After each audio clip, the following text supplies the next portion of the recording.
মুখ্যমন্ত্রী বীরভূমে হাঁটতে গেছেন, তা বেশ ভালো কথা। নানুরে গেছেন, ওনার নাকি না হাঁটলে মাথা কাজ করে না, নাকি হাঁটলে বেশি মাথা কাজ করে। বাঙালি অস্মিতার জন্য উনি হাঁটছেন। বাঙালি ভাষায় নাকি মানে যারা বাঙালি ভাষা বলছে তাদের ওপর নাকি সন্ত্রাস চলছে। তো আমার অফকোর্স প্রথম প্রশ্ন হচ্ছে যে উনি বীরভূমে হাঁটছেন, ভাষা সন্ত্রাস, বাঙালি ভাষা সন্ত্রাস তো আমরা বীরভূমেই দেখেছি না।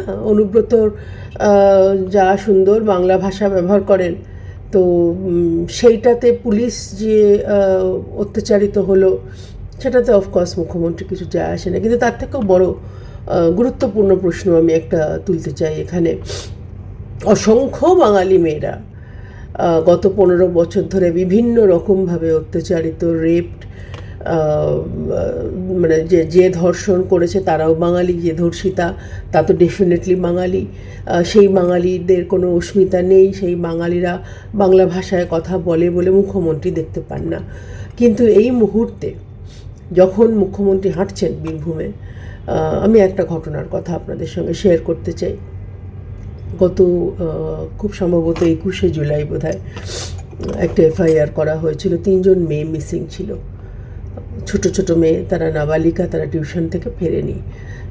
একটা ডেড বডি, পচা গলা দেহ, নানুরে পাপুরি ভিলেজ, পাপুরি গ্রাম, তার পেছনে মাদ্রাসা, আলামিন মিশন বলে মাদ্রাসা আছে, তার পেছনে খোলা মাঠের মধ্যে, মাইন্ড ইউ, খোলা মাঠে পুকুর, ওখানে পচা গলা দেহ পাওয়া যায়।